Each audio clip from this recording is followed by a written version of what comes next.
অত্যন্ত fantastic story এবং news আপনারা শুনলে অবাক হবেন। লন্ডনের একটা রিসার্চার কমিটি, গবেষণা যারা করেন সেই গবেষকের একটা পরিষদ, তারা একটা বিষয় নিয়ে গবেষণা করছেন যে আল্লাহর নবীর একটি হাদিস আছে, নবীজি বলেছেন কুল্লু মাউলুদিন ইউলাদু আলাল ফিতরাহ, প্রত্যেকটা মানব শিশু ফিতরাতে ইসলামের উপরে জন্মগ্রহণ করে। ফাবাওয়ানে ইউহাফিদান, তার পিতামাতা তাকে ইহুদি বানিয়ে দেয়। আও ইনাসসিরান, তার পিতামাতা তাকে নাসরানি খ্রিস্টান বানিয়ে দেয়। আও ইউমাজ্জিসান, তার পিতামাতা তাকে অগ্নি পূজারী বানিয়ে দেয়। তো প্রত্যেকটা মানব শিশু ইসলামের উপরে ফিতরাতের উপরে জন্মগ্রহণ করে। এই হাদিসটাকে মিথ্যা প্রমাণিত করবার জন্য লন্ডনের একটা টিম, লন্ডনের একটা রিসার্চার গ্রুপ, তারা কি করেছেন, তারা একটা বড় অডিটোরিয়াম হল নিয়েছে, বিরাট লম্বা একটা হল, বুঝতে পেরেছেন? সেই হলটাতে প্লাইউড দিয়ে টুকরো টুকরো করে 10টা আপনার রুম করে দিয়েছে। 10টা রুমে, ভালো করে শোনেন, শুনছেন সবাই মন দিয়ে? কে কে শুনছেন না? সবাই শুনছেন, মাশাআল্লাহ। তো ভালো করে শোনেন যে 10টা রুমে আপনার এলসিডি লাগিয়ে দিয়েছে, প্রজেক্টরের মাধ্যমে প্রত্যেকটা পর্দায় একটা পিকচার পাঠাচ্ছে। পিকচারটা কি?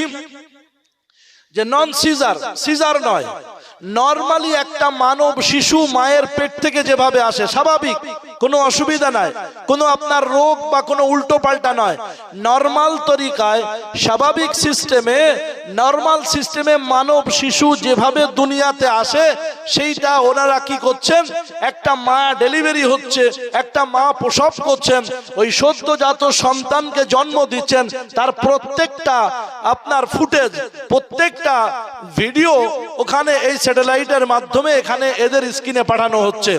আর এই 10টা রুমে পৃথিবীর একেবারে টেকনোলজি, যারা উচ্চাঙ্গের যারা টেকনোশিয়ান, যারা আপনার ঊর্ধ্বাঙ্গের এবং উচ্চাঙ্গের সায়েন্টিস্ট, যারা টেকনোলজিকে জানেন, যারা কম্পিউটার অপারেটর, এই রকম ব্যক্তিত্বকে এনেছেন।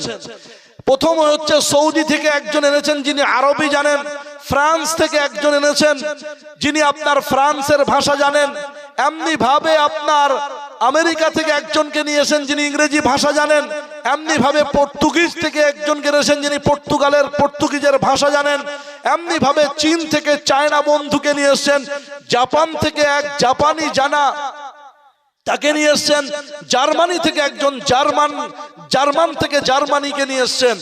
আর প্রত্যেকের আপনার স্ক্যানে, প্রত্যেকের ওই এলসিডিতে পিকচার পাঠাচ্ছেন। তো ওই পিকচারকে নাম্বার ওয়াইজ, যে প্রথমে মানব শিশু কেমন আসে, নরমালি মায়ের পেটে মানব শিশুর প্রথমে মাথা এভাবে আসে। কি আসে ভাই? দেখবেন মায়ের পেটে ওই যেগুলো ছবিগুলো বাচ্চার ছবি দেওয়া আছে, এইভাবে গোটো ছোট হয়ে এভাবে একটা সাঁটিয়ে প্রথমে আপনার মাথাটা আসে। প্রথমে কি আসে ভাই? মাথা আসে। তো মাথা এলো, মাথার সঙ্গে হাত এমন ছিল, হাতটার পিকচার নম্বর 1। তারপরে দ্বিতীয় মাথা বেরিয়ে যাওয়ার পরে এই দুদিকের স্কন্ধ কাঁধ, এই কাঁধ থেকে নিয়ে আপনার পাছার পশ্চাৎ দেশ থেকে নিয়ে আপনার হাঁটুর আগে পর্যন্ত এই থাই, অর্থাৎ দাপনার পূর্ব মুহূর্ত পর্যন্ত, পিকচার নম্বর 2। এখান থেকে আপনার তারপরে এই হাঁটুর ব্যান্ডটা, মায়ের পেট থেকে বাচ্চা আসছে, এই হাঁটুর ব্যান্ডটা হাঁটুর নিচে পর্যন্ত, পিকচার নম্বর 3। আর সর্বশেষে পিকচার নম্বর 4, এই পায়ের পিণ্ডলি থেকে একেবারে শেষ পর্যন্ত। এটা হচ্ছে 4টে ধাপে মানব শিশু নরমালি পৃথিবীর জমিনে আসে। তো পিকচার নাম্বার 1 পাঠানো হয়েছে সবার স্ক্রিনে। তো সবাই স্ক্রিনে ওইটা দেখার পরে জার্মানের বন্ধু জার্মানি ভাই, জাপানের বন্ধু জাপানি ভাই, চায়নার বন্ধু আপনার চীনের বন্ধু চায়না, উনি আপনার বললেন যে আমি এর দ্বারাই কোনো অর্থ খুঁজে পাচ্ছি না। আমেরিকা থেকে আসা বন্ধু উনি বললেন কোনো অক্ষর হরফ তৈরি হচ্ছে না। প্রিয় ভাই আমার, বাংলা প্রথম অক্ষর কি ভাই? অ। প্রথম অক্ষর কি? অ। তাহলে অ লিখতে গেলে আপনি তাকিয়ে দেখুন, অ লিখতে গেলে ডাইরেক্ট অ লেখা হয় না, হয় কি? প্রথমে একটা 3 লিখতে হয়। কত? 3। 3-এর উপরে মাত্রা দিয়ে হয় ত। 3-এর উপরে মাত্রা দিয়ে কি হয়? ত। তকে আপনার ওই মাত্রার সঙ্গে 3-এর সম্পর্কটা অ্যাটাচ করতে গেলে আর একটা ডাঁড়ি দিয়ে যুক্ত করতে হয় খুঁটি লাগিয়ে, তবে হয় অ। তো 3টে সহযোগিতা নিয়ে তৈরি হয়েছে অ। ইংরেজি ভাষার প্রথম অক্ষর এ। এ লিখতে গেলে একটা সরল রেখা আর তার পাশে যুক্ত করে আর একটা সরল রেখা, দুটো সরল রেখা দুদিকে চলে যাচ্ছিল, মাঝখানে একটা সরল রেখা দুজনকে সম্পর্ক জোড়ার জন্য দিতে হলো। প্রিয় ভাই, 3টে সহযোগিতা নিয়ে ইংরেজি ভাষার এ তৈরি হলো। আরবি ভাষার প্রথম অক্ষর কি ভাই? প্রথম হরফ কি? আলিফ। কোন সহযোগিতা আছে? কোনো সহযোগিতা নেই, একটা সরল রেখা দিয়ে তৈরি হলো আলিফ। তো এই স্ক্রিনে আপনার ছবিগুলো, পিকচারগুলো পাঠানো হচ্ছে। চায়নার বন্ধু পারলেন না কোনো কিছু পিকচার দিয়ে অক্ষর বানাতে, ছবি বানাতে, কিন্তু সৌদি আরবের যিনি বন্ধু উনি কি করলেন? উনি পিকচারের সাহায্যে অক্ষর তৈরি করলেন। একটু আলিফ, বা, তা, সা, জিম, হা, খ এদের সঙ্গে সম্পর্ক আছে না নাই? চেনেন এদের? চেনেন? আরে আলিফ, বা, তা, সা, জিম, হা কা চেনেন তো? কোথায় বাড়ি বলেন তো? কুলির আগে বাহাদুরপুরে, তাই তো? কোথায় বাড়ি? নাকি ফুটি সাঁকো? বাড়ি কোথায় এদের? ও চেনেন তাহলে মোটামুটি, তাই তো? প্রিয় ভাই আমার, সম্মানীয় সুধী সুপ্রিয় উপস্থিতি, আমার মায়েরা বুঝছেন কি জানি না, তবে মুর্শিদাবাদের মা শিক্ষিতা মা। মুর্শিদাবাদ জেলা এখন ডাক্তারদের জেলা, বলুন আলহামদুলিল্লাহ। কাদের জেলা? ডাক্তার জেলা। মুর্শিদাবাদ জেলাকে যারা লেবার মিস্ত্রির জেলা বলবে আমার কাছে পাঠিয়ে দেবেন, আমি প্রুফ দেব। আমি বলে গেলাম হারুন রশিদ, কলকাতা থেকে, আমি সিটিতে বসবাস করি। কালকে যে ডাক্তারের কাছে আমার শ্বশুর আব্বাকে দেখাবো, 15 দিন পরে আপনার তার অ্যাপয়েন্টমেন্ট, তার আপনার এই দেখানোর সুযোগ পাওয়া যাচ্ছে 15 দিন পরে। সম্মানীয় শুধু তিনি আপনাদের মুর্শিদাবাদ জেলার মানুষ, মুর্শিদাবাদ জেলার ডক্টর। যাই হোক, তো মুর্শিদাবাদ জেলা এখন ডক্টরদের জেলা। আল্লাহ কবুল করুন আপনাদের মেহনত, আপনাদের পরিশ্রমকে। Anyhow come to the point, I am talking about it matter very seriously, so attention please. সম্মানীয় শুধু অ্যাটেনশন চাইছি, মন দিয়ে শোনেন। শুনছেন মন দিয়ে? এবারে দেখুন, আলিফ, বা, তা, সা, জিম, হা, খ করতে করতে শেষ পৃষ্ঠার দিকে মিম আছে না? মিম কি আছে? মিম। মিমের মাথাটা গোল করে একটু ছোট্ট করে ঝুলে এসেছে না? তো দেখেন, আমাদের মাথাটা নিয়ে আর এই গর্দান পর্যন্ত, এই মাথাটা হলো মিমের গোলাকৃতি, আর এই গর্দানটা যেটা নেমে এসেছে ওটা হচ্ছে মিমের সঙ্গে জুড়ে থাকা তার লেজটা। বুঝতে পেরেছেন? তাহলে প্রথম নম্বর পিকচার 1-এ উনি সাজালেন মিম। তারপরে দেখুন আলিফ, বা, তা, সা, জিম, হা। জিমের পরে একটা অক্ষর আছে হা। এই হা যেটা আলহামদুর হা আছে, ওই হা ওখানে পড়তে হবে আলহামদুলিল্লাহ, all praise is due to Allah. আর কেউ যদি বলে আলহামদুলিল্লাহ, তার মানে সমস্ত আবর্জনা সব আল্লাহর জন্য। আমরা ওই বলি না, আলহামদুলিল্লাহ বলি, সব প্রশংসা কার জন্য? আল্লাহর জন্য। তো কেউ যদি বলে আলহামদুলিল্লাহ, মানে ইহদিনাতে যে হা আছে ওই হাটা যদি এখানে বলে ফেলে, তো অর্থ দাঁড়াবে সমস্ত নোংরা আবর্জনা, ডার্টি, সব কিছু নোংরা, সব কিছু খারাপ জিনিস সব আল্লাহর জন্য। নাউজুবিল্লাহ। বুঝে আসছে ভাই? ইন্না আতাইনা কাল কাউসার ফাসাল্লি লিরাব্বিকা ওয়ান, সবাই বলেন অন হার, বড় হা, হামদের যে হা, ওই হা। তো ওয়ান হার যদি কেউ না পড়ে, যদি ইহদিনাতে যে হা আছে ওই হা দিয়ে বলে ওয়ান হার, তো এর মানে হবে ইন্না আতাইনা কাল কাউসার, হে নবী আমি আপনাকে কাউসার নামক একটা পানির প্রস্রবণ দান করেছি। এই খুশিতে, এই শুকরিয়াতে ফাসাল্লি লিরাব্বিকা, আপনি আপনার রবের জন্য নামাজ পড়ুন, ওয়ান হার, আর আপনি আপনার রবের জন্য কুরবানি করুন।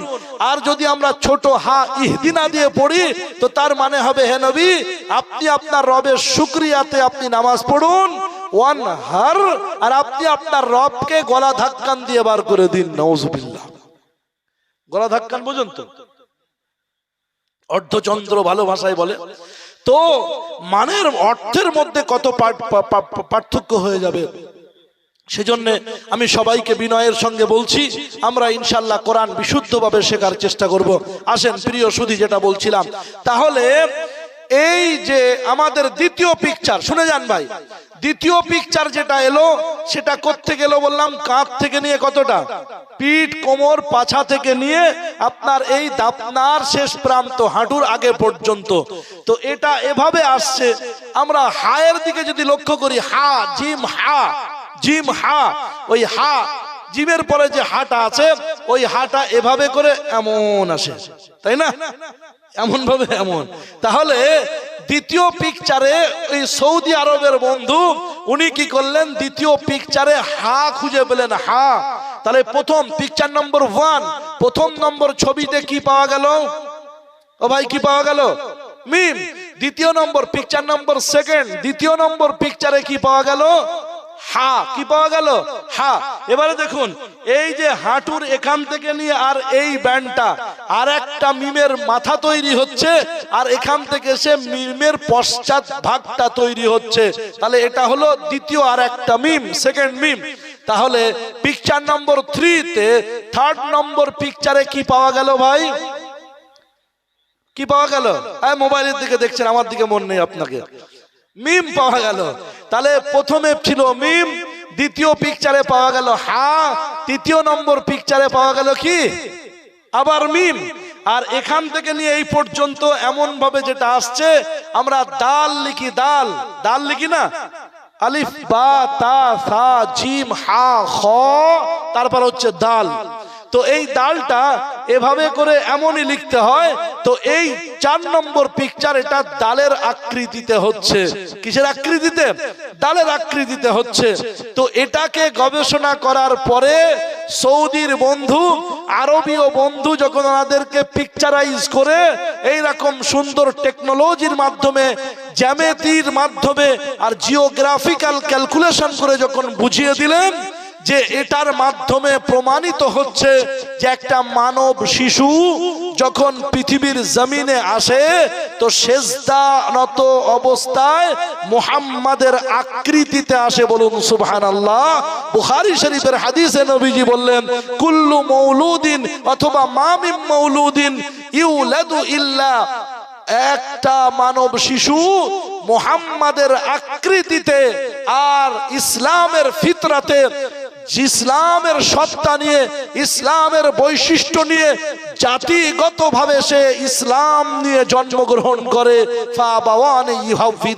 তার পিতা মাতা তাকে ইহুদি বানিয়ে দেয়, পরিবেশ তাকে খ্রিস্টান বানিয়ে দেয়, পরিবেশ তাকে আপনার অগ্নি পূজারী বানিয়ে দেয়। পরিবেশের চাহিদা আছে না নাই? বোতলটা দেন, পানির বোতলটা হবে না, না ওটাই দেন, দেখা একটা বিষয় দেখাবো প্লিজ।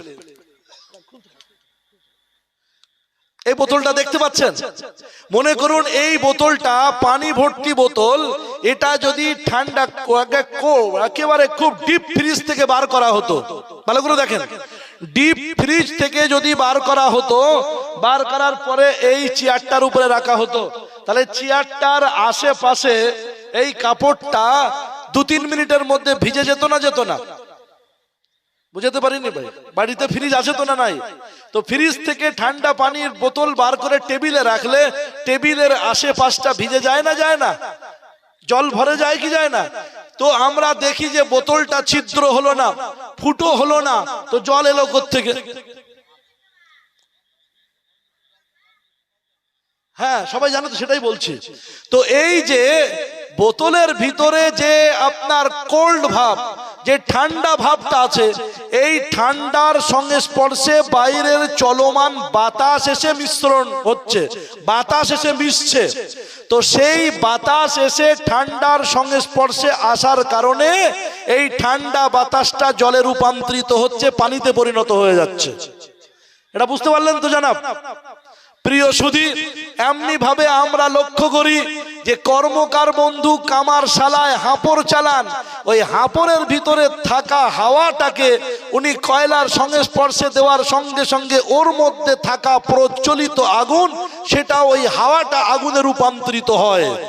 শুধু উপস্থিতি আমার, আমরা বাড়িতে প্রদীপ বাতি জ্বালি, ওই প্রদীপ বাতি কিংবা মোমবাতির আগুনটা কিছুটা উপরে উঠে গেলে ওটাও হাওয়ার সঙ্গে মিলে হাওয়া হয়ে যায়, বাতাস হয়ে যায়, ওখানে হাত দিলে আর আগুনে হাত পুড়ে যায় না। তো ঠিক প্রত্যেকটা ব্যক্তি আমরা যে যে সমাজে বসবাস করি, যে যে এলাকায় বসবাস করি, এই সমাজ আর পারিপার্শ্বিকতার একটা চাপ আছে। সেই পারিপার্শ্বিকতা আর সেই সামাজিক কারণে নিজ সত্তা আর নিজ বৈশিষ্ট্য হারিয়ে সে সমাজের বৈশিষ্ট্য গ্রহণ করে। যেমন ঠান্ডা পানির সংস্পর্শে বাতাস এসে পানিতে রূপান্তরিত হয়ে যায়, হাওয়া আগুনের সংস্পর্শে গিয়ে আগুনে রূপান্তরিত হয়, আবার আগুন হাওয়ার সংস্পর্শে সে ঠান্ডা হাওয়াতে রূপান্তরিত হয়। প্রিয় ভাই, তো মানব শিশু যে বাড়িতে জন্ম নেয়, ধীরে ধীরে বড় হয়ে সেই বাড়ি সেই পরিবেশের কালচার পেয়ে সে ঠিক সেই রকমই হয়ে যায়। কিন্তু নবীজির হাদিস, বুখারী শরীফের হাদিসে আল্লাহর প্রিয় পয়গম্বর বলেছেন যে কুল্লু মাউলুদিন, প্রত্যেকটা মানব শিশু তারা ইসলামের উপরে জন্মগ্রহণ করে। তাই প্রিয় সুধী, আমি আপনাদেরকে অত্যন্ত বিনয়ের সঙ্গে বলতে চাইছি যে আমাদের সন্তানেরা, যারা মানব শিশুরা যারা ইসলাম নিয়ে জন্মগ্রহণ করলো, আর আমরা পিতা মাতা তাকে ইসলামের শিক্ষা দীক্ষা জ্ঞান দীক্ষা থেকে আমরা যদি তাদেরকে দূরে রাখি, তাহলে আমাদের পিতা মাতাকে আল্লাহর দরবারে কৈফিয়ত দিতে হবে। আলহামদুলিল্লাহ, আলহামদুলিল্লাহ, একজন নারী তিনি যদি শিক্ষিতা হন, ও আমার সম্মানীয় সুধী উপস্থিতি, আমার শ্রদ্ধেয়া মমতাময়ী মায়ের, আমার আল্লাহ রব্বুল আলামিনের রাসূল সাল্লাল্লাহু তাআলা আলাইহি ওয়াসাল্লাম যখন দ্বীনের বাণী প্রচার করছিলেন, আল্লাহর নবী মক্কার মানুষদের কাছে শত্রুতে রূপান্তরিত হয়েছিলেন। তো তার শত্রুতা এত প্রকট হয়েছিল যে মক্কার মানুষ নবীর প্রাণ নাশের জন্য তৈরি হয়েছিল। ওমর ইবনুল খাত্তাব নামক একজন ব্যক্তিকে আরবের মানুষ সেটিং করেছিল নবী মুহাম্মদুর রাসূলুল্লাহর শিরোচ্ছেদ করবার জন্য, নবীজির গর্দান নেওয়ার জন্য। সেই ব্যক্তিটি নবীজির গর্দান নেওয়ার জন্য আসছিলেন। প্রতিমধ্যে দেখা হলো তার বাল্য বন্ধুর সঙ্গে। জিজ্ঞাসা করলেন, ওমর যাচ্ছ কোথায়? তা বলছে মুহাম্মাদের কাম তামাম করতে, মুহাম্মাদকে আজকে দুনিয়ার বুক থেকে শেষ করতে, পৃথিবীর মানচিত্র থেকে মুহাম্মাদকে বিলুপ্ত করে দেব, মুহাম্মাদ নামের অস্তিত্ব রাখবো না। সেই বাল্য বন্ধু বললে, বন্ধু শোনো রে ভাই, তুমি তোমার ঘরের খবর আগে নাও, পরের শাসন পরে করবে। বলে কেন, কি ব্যাপার? ও যে তোমার বোন এবং তোমার বোনাই দুজনেতে ইসলাম ধর্ম কবুল করেছেন, মুহাম্মাদের হাতে হাত দিয়ে কোরআন নিয়ে শপথ করেছেন, কোরআন নিজের জীবনে বাস্তবায়ন করবেন বলে এই হলফ নিয়েছেন। সমস্ত রাগ অগ্নিশর্মা হয়ে হযরতে ওমর রাদিয়াল্লাহু তাআলা আনহু বোনের বাড়ির দিকে গেলেন। বোনের দরজায় গিয়ে দরজা খটখটালেন। সেই সময় কোরআনের তালিম দিচ্ছিলেন একজন মুআল্লিম শিক্ষক। তিনি লুকিয়ে পড়লেন, আত্মগোপন করলেন, কোরআনের পৃষ্ঠাটা পাতাটা লুকিয়ে দেওয়া হলো। প্রিয় সুধী সম্মানী উপস্থিতি, হযরত ওমর ইবনুল খাত্তাব গুরু গম্ভীর কণ্ঠে সিংহের মতো হুঙ্কার দিয়ে গগন স্পর্শী আওয়াজে সিংহের মতো চিৎকার করে বললেন, বোন কি করছিলে, বার হও তোমরা। দীর্ঘক্ষণ দরজা খটখটাতে দুলাভাই বোনাই বেরিয়ে এলেন। বেরিয়ে আসার সঙ্গে সঙ্গে হযরত ওমর কিছু না ভেবে চিনতে বোনাইকে মারতে শুরু করলেন। বোনাইকে আটকানোর জন্য ওনার বোন ফাতেমা বেরিয়ে এলেন। ওনার বোন ফাতেমাকেও তিনি আঘাত করলেন। বোনের মাথায় কপালে আঘাত করার কারণে কপালটা তার ফেটে গেল, রক্ত গলগল করে বার হতে লাগলো। রক্ত দেখে বিরিনী ওই নারী, বিদোষিনী ওই ফাতেমা চিৎকার দিয়ে বলে উঠলেন, ও আমার ভাই ওমর ইবনুল খাত্তাব, খাত্তাবের পুত্র ওমর, তুমি শোনো, তোমার ভিতরে যে খাত্তাবের রক্ত প্রবাহিত আছে, আমার মধ্যেও সেই খাত্তাবের রক্ত চির প্রবাহিত রয়েছে। তুমি যদি সেই খাত্তাবের রক্ত নিয়ে আমার কাছ থেকে কোরআন ছিনিয়ে নিতে চাও, আমার কাছ থেকে মুহাম্মাদের প্রতি ঈমান ছিনিয়ে নিতে চাও, তাহলে বিরিনী কণ্ঠে বাঘিনীর আওয়াজে তুমি শুনে নাও। তোমার খাত্তাবের দোহাই দিয়ে বলছি, খাত্তাবের রক্তের দোহাই দিয়ে বলছি, তুমি আমার কাছ থেকে আমার প্রাণ ছিনিয়ে নিতে পারো, আমার কাছ থেকে আমার জান কেড়ে নিতে পারো, কিন্তু ফাতেমার কাছ থেকে তুমি কোরআন কেড়ে নিতে পারবে না, ফাতেমার কাছ থেকে তুমি ঈমান ছিনিয়ে নিতে পারবে না।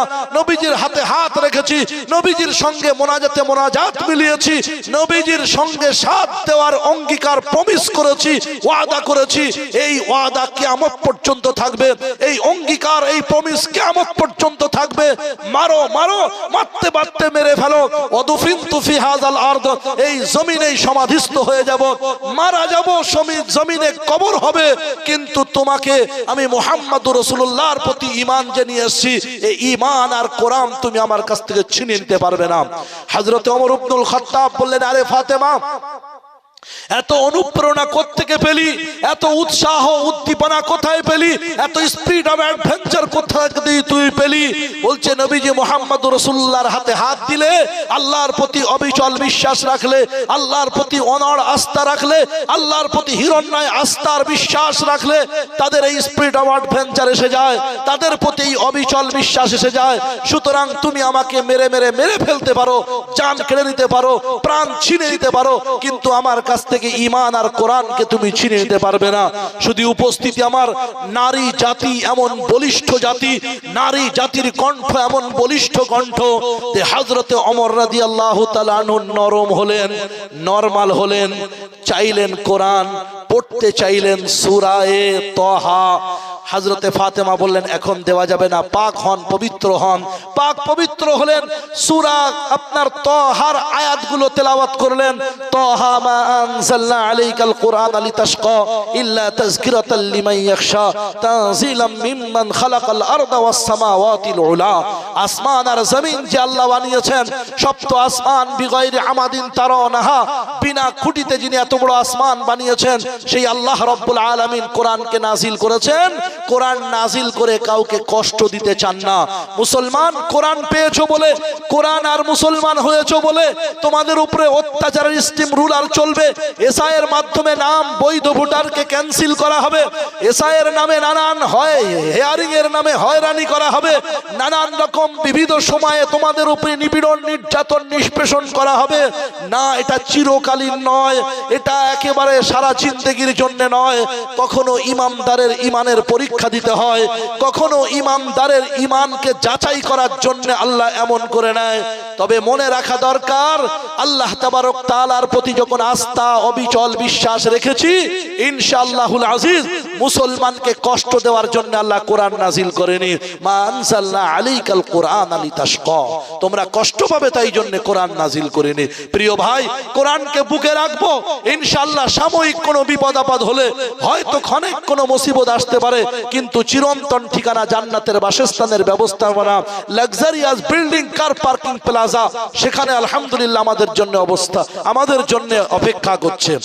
শুধু উপস্থিতি আমার যে কথা বলছিলাম, একজন নারী বিরিনি কণ্ঠে তার বাঘিনীর মতো আওয়াজে, বিদোষিনী নারী, একজন ধর্মপ্রাণ নারী, তার কারণে হযরত ওমর ইবনুল খাত্তাবের মতো পাহাড় প্রায় পাষণ্ড প্রায় হৃদয় গলে গেল।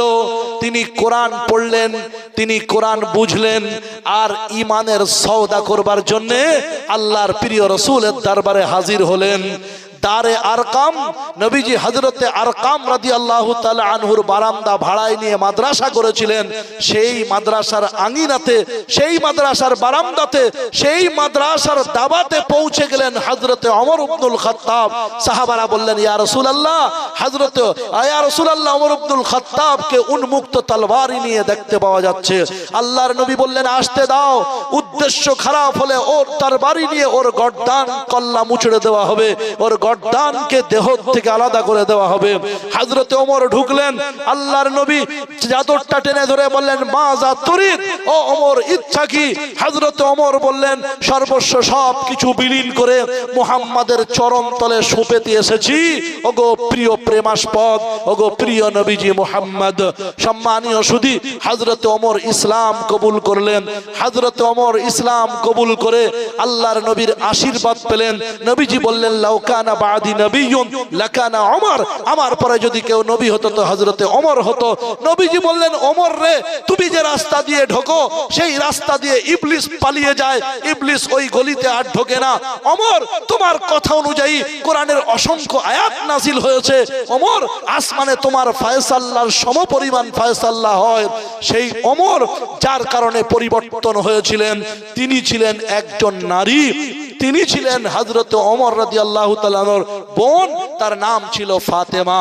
তাই নারী জাতি যদি আপনার সক্রিয় হয়, give me good mother, I will give your good nation, তোমরা আমাকে ভালো মা দাও, আমি তোমাদেরকে ভালো জাতি দেব, ভালো জাতি দেব।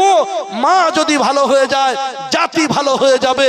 শুধু উপস্থিতি আমার, তো এই মাদ্রাসাতুল বানাত এ মানব তৈরির ফ্যাক্টরি যাতে ভালো হয়, মানব তৈরির কারখানা যাতে বিশুদ্ধ হয়, নিরঙ্কুশ হয়, নিরঞ্জন হয়, নিখুঁত হয়, নিপাট হয়, নিষ্কলুষ হয়, কালিমা মুক্ত হয়, নারীর পেট যাতে দূষণ মুক্ত হয়, সেই দূষণ মুক্ত নারীর পেট বানানোর একটা কারখানা। সুতরাং আমি আপনাদের কাছে বলতে চাইছি, নারী জাতি এমন একজন জাতি, এই নারী জাতিকে আপনি বাজার থেকে আলু, পেঁয়াজ, তেল, লবণ, লঙ্কা এনে দেবেন, আপনাকে দারুণ ফ্রাইড রাইস বানিয়ে দেবে। এই নারী জাতিকে বাজার থেকে আপনি লবণ, লঙ্কা, গোশত ইত্যাদি আনিয়ে দেবেন, এই নারী জাতি আপনাকে চমৎকার বিরিয়ানি বানিয়ে আপনার সামনে হাজির করে দেবে। এই নারী জাতিকে একটা ঘর বানিয়ে দেবেন, এ আপনাকে সুন্দর করে সাজিয়ে গুছিয়ে আপনাকে একটা সংসার উপহার দেবে। এই নারী জাতি এমন একটা জাতি, এই নারী জাতির মাঝে আপনি আপনার এক ফোঁটা অপবিত্র নাপাক সাইটোপ্লাজম দেবেন, এ আপনাকে ফুটফুটে গোলাপের মতো চাঁদ সন্তান একটা উপহার দেবে। এই নারী জাতি এমন একটা জাতি, হযরতে আব্দুল কাদের জিলানী, মাহবুবে সুবহানী, কুতুবে রব্বানী, খাজা আব্দুল কাদের জিলানী মাত্র 6 কিংবা 7 কিংবা 9 বছর বয়স হবে, মা বলে দিচ্ছেন, বাবা আব্দুল কাদের, যাও বিদেশে পড়াশুনো করতে, রাস্তায় শত্রু দলের আক্রমণ হতে পারে, তোমার ভিতরে কিছু পয়সা লুকিয়ে দিই, 40টা আশরাফিয়া বগলের নিচে আস্তিনের ভিতরে কাপড় আপনার ডবল করে সেলাই করে দিয়ে পকেটটা প্যাকিং করে দিলেন, পকেট আছে বাইরে থেকে কেউ বুঝতে পারবে না। ওখানে 40টা আশরাফিয়া সেই সময়ের চলমান শিক্ষা, বাজারে প্রবাহমান চলমান শিক্ষা লুকিয়ে দিলেন। মা যাওয়ার সময় বিদায় দিলেন, ফি আমানিল্লাহ, আমি তোমাকে আল্লাহর হাওলা করলাম, বিসমিল্লাহি তাওয়াক্কালতু আলাল্লাহ বলে আল্লাহর উপরে ভরসা করে আব্দুল কাদের জিলানী, মাহবুবে সুবহানী, কুতুবে রব্বানী ইলম অর্জন করার জন্য জ্ঞান অন্বেষণের উদ্দেশ্যে বার হলেন। প্রতিমধ্যে দস্যু দলের আক্রমণ, আপনার ছিনতাইকারীর কবলে পড়লেন। সমস্ত কাফেলা দলের লোক থেকে লুণ্ঠন করে মালপত্র তারা নিয়ে নিল। ছোট্ট শিশু বালক আব্দুল কাদেরকে জিজ্ঞাসা করলো, এই বেটা, তোর কাছে কি আছে বল, কিছু আছে নাকি? তা বলছে, হ্যাঁ আছে। দুই দিকের পকেট চেকিং হলো, চারিদিকে দেখছে দস্যু দলের লোকেরা। বলছে, তোর কাছে তো কিছু নাই? বলছে, হ্যাঁ আমার কাছে আছে। বলছে, কোথায় আছে? বলছে, এই দেখো। বগলটা উঁচু করে আস্তিনের ভিতরে মায়ের লুকিয়ে দেওয়া ওই আশরাফিয়া গুলো দেখিয়ে দিল। আপনার ওনাকে ধরে ডাকাত দলের লোকজনেরা তাদের দলপতি, তাদের নরপতি, তাদের লিডারের কাছে, সৈয়দ সরদারের কাছে নিয়ে গেল। যাওয়ার পরে বলছেন, দেখুন স্যার, এই ছোট্ট একটি অল্প বয়সের বা শিশুটি, এই অল্প বয়সের ছেলেটি আমাদের কাছে এই গোপন তথ্য বলে দিয়েছে, মিথ্যা কথা বলল না, সত্য বলল। ডাকাত দলের নেতা যিনি ছিলেন, ডাকাত দলের সরদার যিনি ছিলেন, তিনি জিজ্ঞাসা করলেন, বাবুরে, তুমি এই সত্য কথা বললে, ব্যাপারটা কি তুমি বলো? আব্দুল কাদের জিলানী, মাহবুবে সুবহানী, কুতুবে রব্বানী উনি বললেন, শুনুন, আমার আম্মা আমাকে বিদায়কালে, আমার মা আমাকে আলবেদা বলার সময়, আমার মা আমাকে সিয়াফ করার সময় যখন বিদায় দিচ্ছিলেন, সিয়াফ করছিলেন, আমাকে বিদেশের মাটিতে পাঠিয়ে দিচ্ছিলেন, সেই সময় আমার মা আমাকে নসিহত করলেন আর বললেন, বাবা আব্দুল কাদের, মিথ্যা বলবে না, মিথ্যার আশ্রয় নেবে না, সত্য ছাড়া মিথ্যা কখনো তোমার মুখ থেকে যেন না বার হয়। আমি আমার সেই মায়ের কথা শুনে ওনারা যখন জিজ্ঞাসা করলেন যে তোমার কাছে পয়সা কোথায়, তুমি তো বলছো আছে, আমি বললাম, দেখুন এইখানে আছে, আমার মা সেলাই করে দিয়েছে। সম্মানীয় সুধী, ডাকাত দলের লোকজনের চোখে পানি এসে গেল। সরদার নেতা সরদার তিনি ভাবতে লাগলেন যে মিথ্যা বলে, মিথ্যার অপকৌশল করে, সত্যকে আড়ালে লুকিয়ে রেখে, যে মিথ্যার মাধ্যমে আমরা ছিনতাই করে, আমরা টাকা পয়সা লুণ্ঠন করে আমাদের সন্তানদেরকে লালন পালন করি, আমাদের স্ত্রীদেরকে ভরণ পোষণ করি, আমরা আমাদের সন্তানদেরকে বড় করি, খাওয়া দাওয়াই, আর সেই রকম বয়সের একটা সন্তান তার মায়ের কথা শুনে মিথ্যা বলল না, সত্য কথাটা আমাদের কাছে বলে দিল। অনুতপ্ত হলো ডাকাত দলের সরদার, হাত বাড়াতে বললেন উবসুতি ইয়াদাকা ইয়া সাবি, ওগো বাচ্চা তোমার হাতটা বাড়াও। হাতটা বাড়ালেন, শিশু বাচ্চার কোমল হাতে হাত দিয়ে তওবা করলেন, খাঁটি ইস্তেগফার করলেন। খাঁটি ইস্তেগফার করে ডাকাত দলের সরদার সহ সকলেই আপনার আল্লাহওয়ালা মুত্তাকি পরহেজগার হলেন। অন্ধকার জীবনকে পরিহার করে আলোর পথে এলেন। নরকের পথকে লাথ মেরে দূরে সরে ঘৃণা ভরে প্রত্যাখ্যান করে স্বর্গের পথে পাড়ি দিলেন। এটা কার পিছনে ইঙ্গিত ছিল? এটা যার ইঙ্গিত পিছনে ছিল তিনি ছিলেন একজন মা, তিনি ছিলেন একজন নারী। তাই আজকের আন্দি মাদ্রাসাতুল বানাত চাইছে যে আজকেও আমরা ইনশাআল্লাহ আব্দুল কাদের জিলানীর মা তৈরি করব, যে মায়ের স্পিরিট অফ অ্যাডভেঞ্চারে, যে মায়ের উদ্দীপনা, উৎসাহ, অনুপ্রেরণাতে একজন সন্তান আব্দুল কাদের জিলানী হতে পারে। প্রিয় সুধী, ইমামে বুখারী রাহিমাহুল্লাহুল বারী 6 বছর বয়সে হাফিজে কোরআন হয়ে গিয়েছিলেন। কোরআনের হাফেজ হওয়ার পরে 6 বছর বয়সে তিনি চোখে অন্ধ হয়ে গিয়েছিলেন, আর চোখে দেখতে পেতেন না। ইমামে বুখারী রাহমাতুল্লাহ আলাইহির আম্মা জি ছিলেন একজন তাহাজ্জুদ গুজার আল্লাহ ওয়ালি নারী। তিনি আল্লাহর কাছে দোয়া করলেন, ওগো আল্লাহ, আমার সন্তান, ওর বাবা নাই, ও এতিম বাচ্চা, আমার স্বামী মারা গিয়েছে, আমার স্বামী নাই, ও সন্তান হারা আমার বাবা, আমার সন্তান ও বাবা হারা। নাম ওর আবু আব্দুল্লাহ মুহাম্মদ বিন ইসমাইল বিন ইব্রাহিম বিন মুগীরা আল বারদিসবাত আল জুফি আল ইয়ামানি আল বুখারী। ওগো আল্লাহ, আমার সন্তান ইসমাইল ও ও ও অসুস্থ, ওগো আল্লাহ, ও চোখে দেখতে পায় না, ওর দৃষ্টি শক্তি তুমি ফিরিয়ে দাও, ওর দেখার শক্তি তুমি দিয়ে দাও। ওগো আল্লাহ, বারংবার আল্লাহর কাছে দোয়া করছেন, কাঁদছেন। কাঁদতে কাঁদতে কাঁদতে কাঁদতে মার চোখে একটা তন্দ্রা এসে গেল। মা যেন কাঁদতে কাঁদতে ঘুমের মধ্যে ডুবে গেলেন, ঘুম এসে গেল চোখে। সেই ঘুমের মধ্যে মা স্বপ্ন দেখছেন যে হযরতে ইব্রাহিম আলাইহিস সালাম, হযরতে ইব্রাহিম আলাইহিস সালাম স্বপ্ন যোগে বলছেন, ওগো ইসমাইলের আম্মা, ওগো ইসমাইলের আম্মা, তোমার সন্তান মুহাম্মদ বিন ইসমাইলের চোখকে আল্লাহ তাবারক তাআলা সুস্থ করে দিয়েছেন, তোমার সন্তান দৃষ্টি শক্তি ফিরে পেয়েছেন।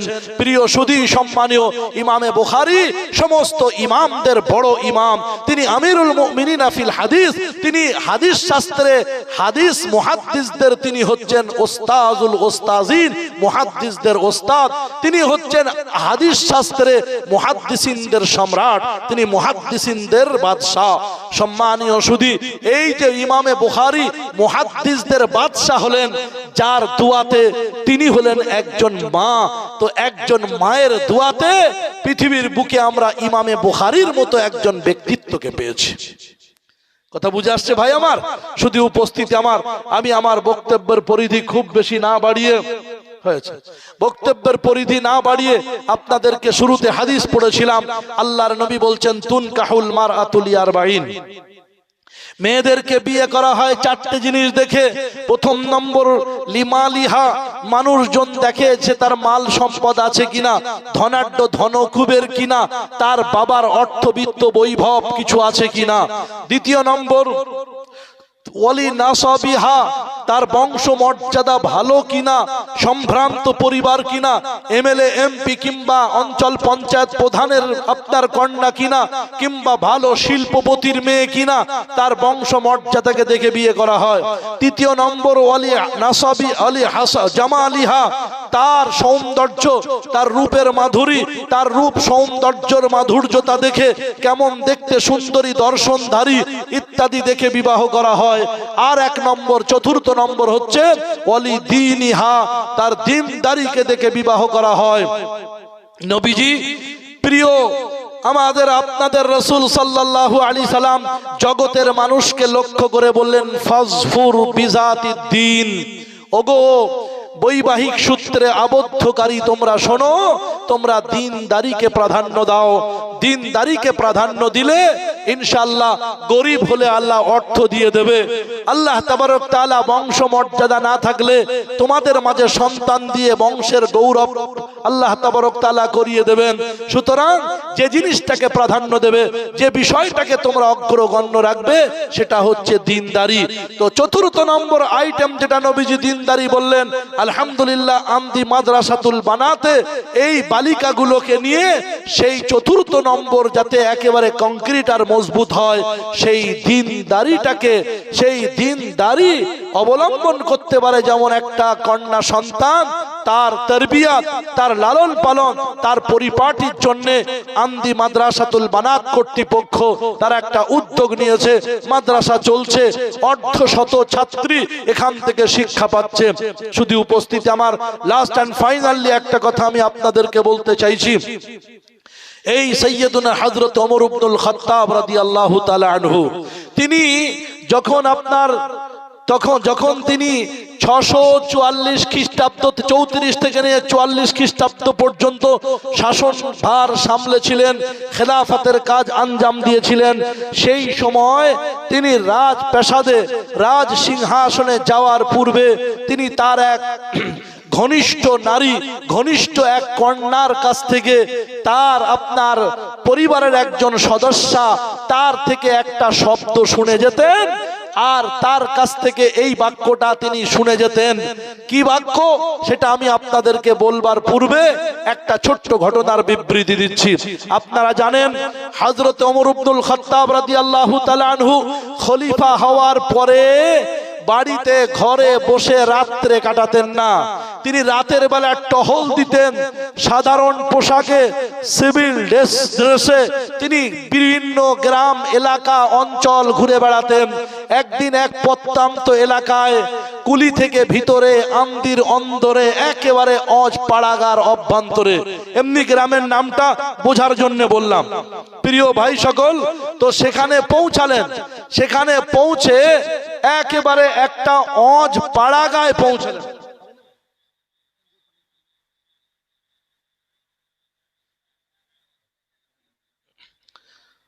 তো আপনার এক অজ পাড়াগায় পৌঁছালেন।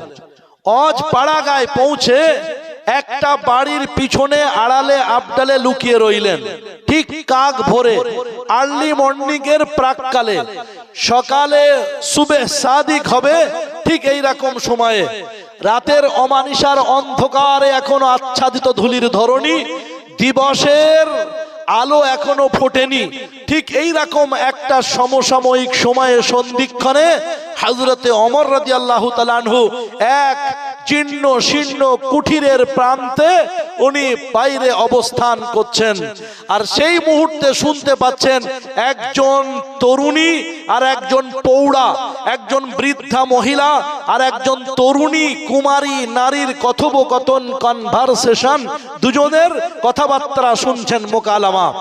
ওই প্রৌঢ়া, ওই বৃদ্ধা, উনি তার বলিষ্ঠ কণ্ঠে বলছেন তার কুমারী মেয়েকে যে মারে জলদি উঠে পড়, তাড়াতাড়ি উঠে পড়, দুধে একটু পানি মিশিয়ে নে, নতুবা যতগুলো অর্ডার আছে, যতগুলো মানুষকে দুধ দেব বলে ওয়াদা করেছি, সবাইয়ের কাছে দুধ পৌঁছাতে পারবো না, দুধে একটু পানি মিশিয়ে দাও, পানি মিশিয়ে দিলে তাহলে সবাইকে দুধ দিতে পারবো। তখন সেই কুমারী নারী, সেই যুবতী নারী, তার পক্ষ থেকে আসছে শব্দ যে আম্মাজি, হযরতে ওমর ইবনুল খাত্তাব আমাদের খলিফা, তিনি দেশের প্রেসিডেন্ট, তিনি দেশের বাদশাহ, তিনি ইসলামী সম্প্রদায়ের তিনি হচ্ছেন নেতা, আমিরুল মুমিনিন খলিফাতুল মুসলিমিন ওমর ইবনুল খাত্তাবের পক্ষ থেকে এ বিধান জারি করা হয়েছে যে দুধে পানি মেশানো হারাম, এজন্য দুধে পানি মিশিয়ে বিক্রি করলে গুনাহ হবে, আর গুনাহ হবে, এটা পাপ কাজ, এটা আমি করতে পারবো না। তখন সেই পৌড়া বৃদ্ধা বলছে, আরে তুমি রেখে দাও, তোমার ওমর কি এখানে আসছে, তোমার ওমর কি এখানে ঘুরে বেড়াচ্ছে, তোমার ওমরের লোকজন কি জানতে পারছে রাতের গভীর অন্ধকারে আঁধারের বুক চিরে এখানে কেউ আসবে না আমাদের ঘরে, তাই দ্রুত দুধে পানি মিশিয়ে নাও, কোনো অসুবিধা হবে না। তখন সেই কুমারী মেয়েটা বলেছিল, আম্মাজি ওমর নাই না দেখতে পারে, ওমরের লোকজন না হয় এখানে নাই বাসতে পারে, কিন্তু আমার তোমার সকলের খালিক ওমরের রব যিনি, সেই আল্লাহ রব্বুল আলামিন তিনি দেখতে পাবেন, তিনি বুঝতে পারবেন, তিনি জানতে পারবেন, তার চোখের আড়াল করা যাবে না, তাকে গোপন করা যাবে না, তার আবডালে অন্তরালে আড়ালে কিছু করা যাবে না।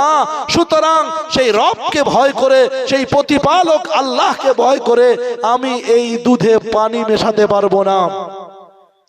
হযরত ওমর রাদিয়াল্লাহু তাআলা আনহু বাড়িটিকে মার্ক করলেন, নিশানা দিয়ে এলেন, চিহ্ন দিয়ে এলেন, ঘরে চলে এলেন।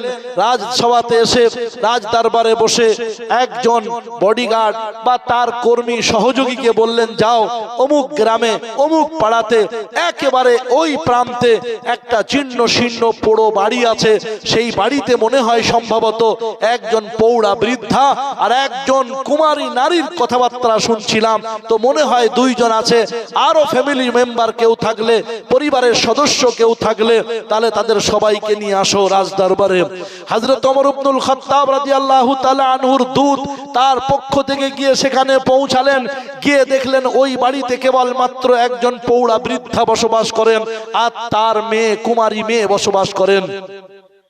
হযরত ওমর ইবনুল খাত্তাব রাদিয়াল্লাহু তাআলা আনহুর পক্ষ থেকে ওনাদেরকে শুনিয়ে দিলেন যে আমিরুল মুমিনিন খলিফাতুল মুসলিমিন আপনাদেরকে ডেকে পাঠিয়েছেন, আপনারা একবার আমিরুল মুমিনিন খলিফাতুল মুসলিমিনের দরবারে আসুন। বুড়ি তো কেঁপে কম্পমান, একেবারে ভয়ে থরথর করতে করতে দুজনে মিলে চলে গেলেন ওমর রাদিয়াল্লাহু তাআলা আনহুর দরবারে। আল্লাহর নবীর সাহাবী হযরতে খলিফায়ে সানি ওমর ইবনুল খাত্তাব রাদিয়াল্লাহু তাআলা আনহু ওই বৃদ্ধা মহিলাকে বললেন, বোন একটা আরজি আপনার কাছে রাখছি। বলে কি আরজি?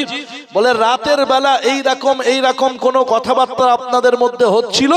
তা বলছে হ্যাঁ। বুড়িমা তো আরো একেবারে ভয়ে জড়সড় হয়ে গেলেন। উনি বললেন, জাহাপানা আমাদেরকে ক্ষমা করে দিন, আল্লাহর রাস্তায় মাফ করে দিন, এমন পাপ প্রবণতা থেকে আমরা তওবা করছি, এই রকম পাপ আর কখনো করব না। হযরত ওমর ইবনুল খাত্তাব রাদিয়াল্লাহু তাআলা আনহু বললেন যে দেখেন, আপনাকে মাফ চাওয়া ক্ষমা চাওয়ার জন্য এখানে ডাকেনি, excuse me I am sorry বলার জন্য এখানে ডাকেনি। আমি যে উদ্দেশ্যে আপনাকে ডেকেছি তা হচ্ছে এই, আমার বাড়িতে একজন বিবাহের যোগ্য পাত্র আছে, আমার খানদানে একজন বিবাহের যোগ্য পাত্র আছে, তো সেই আমার খানদানের বিবাহযোগ্য পাত্রের যথাযথ যোগ্য পাত্রী হিসাবে আমি আপনার এই কুমারী মেয়েটাকে মনে করছি, তো আপনি কি আপনার কুমারী মেয়েটাকে আমার খানদানের ওই বিবাহের যোগ্য পাত্রের সঙ্গে বিয়ে দেবেন? তখন বুড়িমা নত শিরে সুবোধ বালিকার মতো বললেন যে আপনি যদি এ কথা বলেন তা আবার পারমিশন নেওয়ার কি আছে, আপনি তো আমিরুল মুমিনিন খলিফাতুল মুসলিমিন, মুসলমানদের লিডার আপনি। যাই বাহক, সম্মানীয় সুধী সুপ্রিয় উপস্থিতি আমার, তাদের মাঝে বৈবাহিক সূত্রে সম্পর্ক হয়ে গেল। হযরত ওমর ইবনুল খাত্তাব রাদিয়াল্লাহু তাআলা আনহুর খানদানের সঙ্গে তাদের সম্পর্ক হয়ে গেল। তার গর্ভে তাদের আপনার নসলে আল্লাহ তাবারক তাআলা একজন খলিফায়ে খামিস, পঞ্চম খলিফা নামে যাকে অভিহিত করা হয়, তিনি, তার নাম হচ্ছে ওমর ইবনে আব্দুল আজিজ রাহমাতুল্লাহ আলাইহি। তিনি কি করেছিলেন? বাঘ বকরিকে একই ঘাটে পানি পান করিয়েছিলেন, ইসলামী শাসনতন্ত্র কায়েম করেছিলেন, আর তিনি জান্নাতের সার্টিফিকেট নিয়ে দুনিয়ার বুক থেকেই দাফন আর সমাধিস্থ হয়েছিলেন।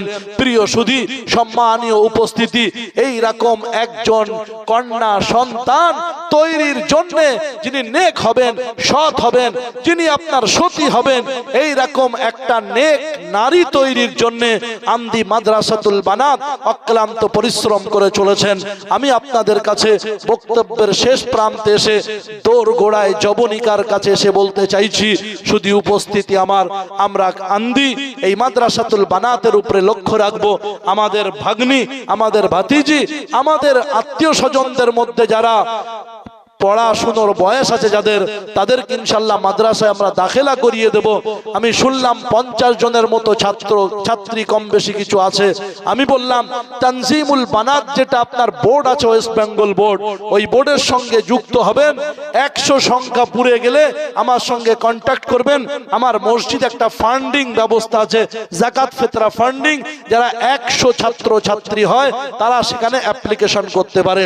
পশ্চিমবাংলা মাদ্রাসা আপনার রাবেতায়ে মাদারিস ছেলেদের মাদ্রাসা হলে, অথবা বিফাকুল মাদারিস এর যুক্ত থাকলে, অথবা তানজিমুল বানাত লেডিস কোন সংস্থান থাকলে, 100-র ঊর্ধ্বে ছাত্রী হলে আমাদের সঙ্গে যোগাযোগ করলে আমরা তাদের কিছু ফান্ডিং দেব ইনশাআল্লাহ। হুজুরের সঙ্গে বলছিলাম, যিনি আমাকে নাস্তা করাচ্ছিলেন হালকা ফুলকা, তো আমি বললাম ইনশাআল্লাহ চেষ্টা রাখেন আরো ছাত্রী সংখ্যা বাড়ুক। তাই আমি আপনাদের কাছে বলছি, আপনারা সবাই আন্তরিক দোয়া, রমজানুল মোবারকের আপনাদের যাকাত ফিতরা ওশর ইত্যাদি দিয়ে এই দ্বীনি প্রতিষ্ঠানকে, এই বালিকা মাদ্রাসাকে, মাদ্রাসাতুল বানাতকে আপনারা সক্রিয় করবেন। আল্লাহ রাব্বুল আলামিন আপনাদের দানকে, আপনাদের কষ্টার্জিত অর্থ সম্পদকে আল্লাহ কবুল করুন। এ কথা বলে আমি আপনাদের সকলকে আন্তরিক অভিবাদন, উষ্ণ অভ্যর্থনা, সাদর সম্ভাষণ জানাচ্ছি। সাথে সাথে আমি আপনাদেরকে থ্যাঙ্কস ওয়েলকাম করছি যে আন্দি গ্রামের মানুষেরা 1000, 2000, 5000, 10,000, 20,000, 15,000 পর্যন্ত টাকা